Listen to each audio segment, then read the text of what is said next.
Alright guys, we're back working on the 55. You'll have to forgive me, I kind of got a little rambunctious here and forgot to start filming.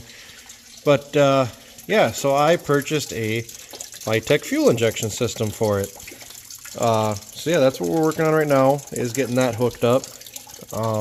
Currently draining the cooling system so I can put the coolant temp sensor in there. And the Phytech is actually going to control our fan as well. But over the next few months, we are going to be giving this thing a little bit of an overhaul. I want to get an aluminum radiator in here, get the Phytech working good. I want to see if I can maybe add some smaller fans to the back here, because this one isn't quite cutting it. It keeps it like 2 to 210. We want to see somewhere closer to like 190. So yeah, with the Phytech, I'll be able to control more fans, and I'll be able to control when they kick on a little bit better, other than that little, sensor or whatever that comes on at a certain temperature, and that's it. So yeah, I'll be able to control that a little bit better. Also, we are going to be putting seat belts in it. This car is actually licensed and insured now. We're going to be putting seat belts, a little bit of interior work, maybe some door cards. We are trying to get this thing more creature comfort. We're going to make it a little bit more dailyable, because I'm going to be driving it to work for as much as possible in hopes to iron out whatever we can, because me and my brother are planning on taking this bad boy on Hot Rod Power Tour this year.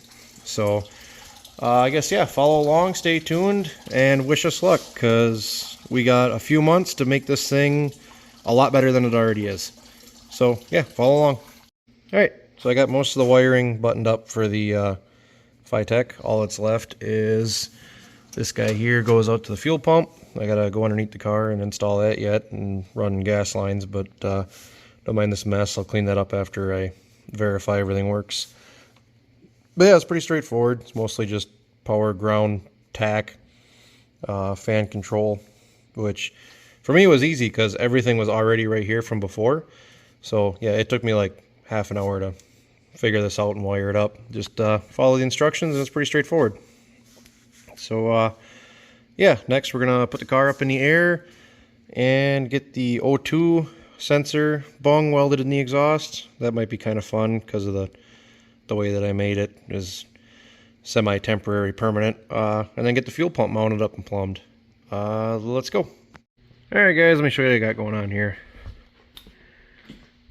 So in the instructions it tells you to mount the fuel pump at the lowest point of the tank and less than 3 feet from your pickup point. So the only place that was really viable for me was with the back here. It's not the lowest point of the tank, but it'll be close enough. The car does have a pitch back like this too, so it should be all right. That comes around and hooked it onto a hard line here, and the hard line comes around and goes into here. This is the original pickup. Would have been here, went up to the mechanical pump. So I just got a 3/8 line, drilled out a fitting, flared the end of it, put it in there. It seems to work out all right. It's good and tight. So yeah, that goes around there into the pre-filter, then from the pre-filter into the pump. Now I'm going from the pump all the way back up to the front of the car. So once that's ran, then I gotta do the return. If I have enough line, I'll run a whole new line for the return. If not, I'm just gonna run to the old feed line, use the old feed line for the return. That'll go across and into this spot right here. This is the drain for the tank, and I'm just gonna use it for the return. Kind of thinking I might want to tap the inside of this fitting and get a piece of 1/8 inch pipe on there so I can get the return up into there a little bit so it doesn't cavitate so bad. But I don't know, see how ambitious I'm feeling. Really don't feel like drilling and putting a return line in the top of this tank, so yeah, we're gonna go from there. Also, I do have the actual tank straps coming. I should be able to pick them up from O'Reilly's tomorrow. So yeah, moving right along. Alright, there we go. Those of you that work on heavy trucks will recognize these. They're pretty handy. Little keepers that go on the bolts inside of frames of semis. for tying up airlines and stuff. But there, I'll have to find another one, probably put it right here. But when I run my return line, I'll be able to go right in the bottom of them. There's that. And I got this guy here. It's a nice coated piece of bracketry. It's got a bunch of slots in it so you can zip tie to it. Put that on there so I could stand it out away from this hole here. Run down here, another one of them brackets. Up to this guy. And then that'll run up into the valley, into the back of the Phytech. And the return line can follow it right back down and right back and over to the tank. So yeah, I'm gonna let the car down, hook up the feed side, and then throw the return side on the Phytech, throw the rest of the hose back down, and do the same thing but backwards. Here we go. Alright, so I got my lines ran up there through the tunnel. Coming nice and neatly into the back of the Phytech system. Got my return on, drop the hose back down. Now we can run it back to the back. These hose clamps that they send with the Phytech fuel pump kit, I am not a fan. I mean, this is as tight as I can get it without it starting to bust off, and like I can still spin it on the fitting, but I don't know. Maybe something with these fittings is it can spin, but it won't. I don't know. We'll try it. If it leaks, I'll change it out. I've been using regular worm gear clamps on the pressure side, and they seem to be way more gooder, so we'll see what happens. I almost forgot to install the post filter in the feed line. Yeah, I put it right here in the middle of the car, underneath the exhaust, so when it inevitably plugs up and I'm on the side of the road trying to service it, my stature is getting Kentucky fried by this pipe right here. So yeah, well thought out. Moving on. Alright, so we got all the fuel lines ran. Don't worry, I'll snip the tails off later. So now for the return, because I don't want it just like blowing in there and creating a bunch of bubbles and stuff.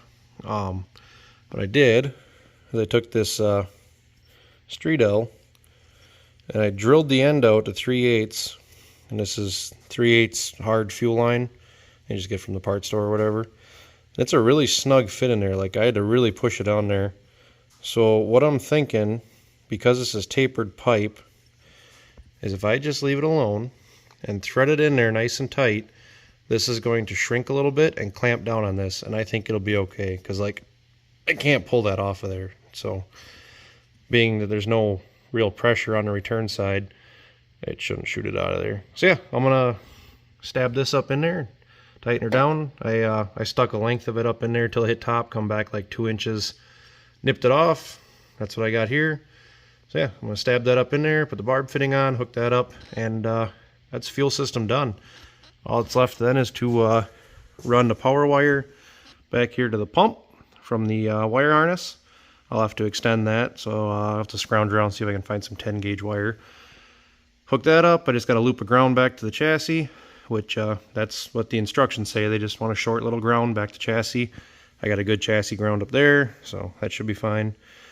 Yeah, then I got to put the O2 bung in the exhaust and run the little display unit into the cab. So let's get it done. Alright guys, got my brother here helping today. We got our power wire ran up there for the fuel pump. Just got he's hooking the ground up right now. If you come over here, got the nut welded in for the O2 sensor. I'm just waiting for that to cool off, and I can thread that in, hook that up, and then all that's left is to lower it down, put gas in it, and then run the wire into the cab and mount the little display unit somewhere. Then we can see how it runs. Alright guys, so we went to go try and fire it up, and it started pissing fuel out of the little injector cap here. And I took it apart and found one of the injector O-rings had a slice in it. So I'm going to say when it was assembled they must have nicked one. So yeah, I got to try and track down an O-ring now. Wasn't able to find nothing laying around here, so I'll have to make a town run. So yeah, I'm going to see if I can hunt down an O-ring, and we'll go from there. Alright y'all, so spent most of the morning running around town trying to find an O-ring, and I found that it's a standard 14 mil O-ring, but if you go to a parts store they can't just look up 14 mil O-ring.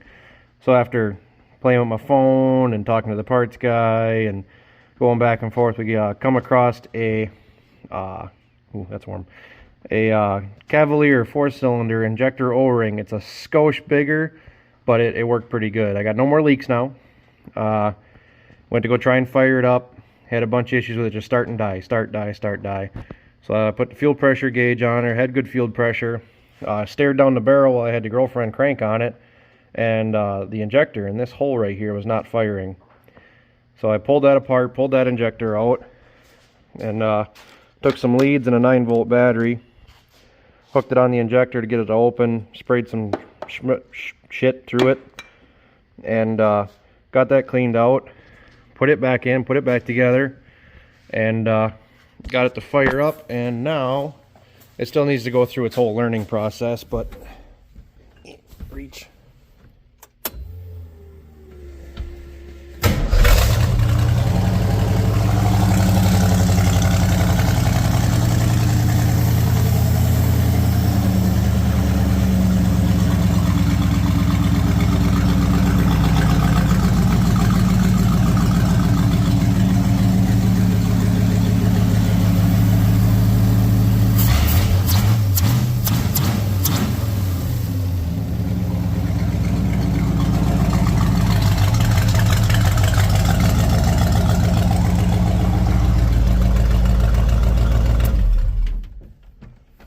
So yeah, now I just got to drive it around for a while and get it to learn.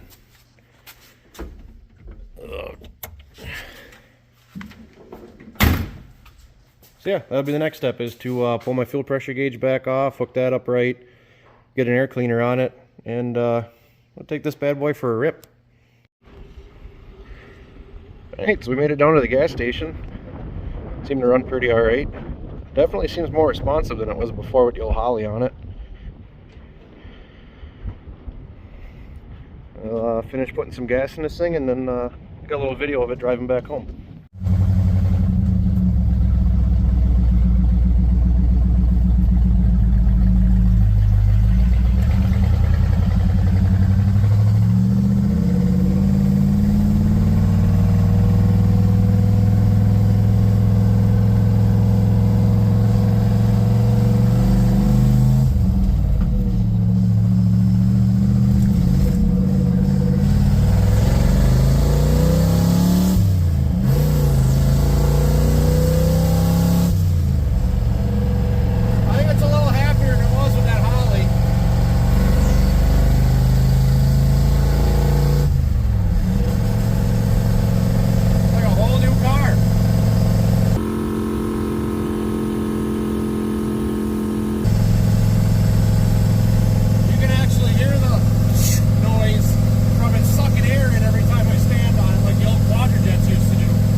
Temp's doing good, although it is, only 40 degrees out today.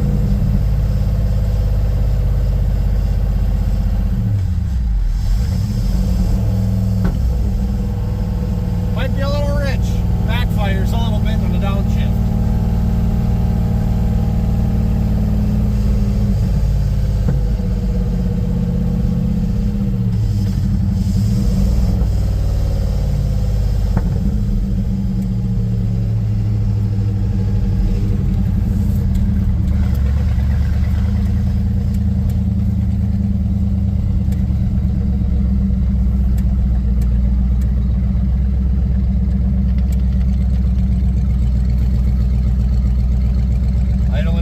Now, about 900 RPM, 950. Not too shabby. Alright guys, so there you have it. This definitely woke the car up. I know that other car wasn't jetted properly for this or anything, so it's not like an apples to apples comparison. It was just my junk versus this. But this is way better so far. It's definitely starting to learn. You can tell as you drive it, it's more responsive. It doesn't have it's got a little bog once in a while, and it's getting better as you drive it. It idles better than it ever did before. Yeah, so next on the list is going to be, I got to order a radiator. I'm going to make the the things with the springs that do the stuff. Shackles. I'm going to make the shackles longer in the back, because right now I just got air shocks aired all the way up. I have to ignore the wind noise, it's windy today. But I got the air shocks pretty much maxed out, so I got to put longer shackles on it and make little extensions for my air shocks, because we're probably going to have this loaded down full of luggage and everything for power tour. Yeah, and then some interior bits, but I think I'm going to call that good for a video for right now. I'm going to drive this thing some more and see how the Phytech likes it, and as I got more to update, I'll update you. Like, comment, subscribe, whatever. Follow along. Thanks. Bye.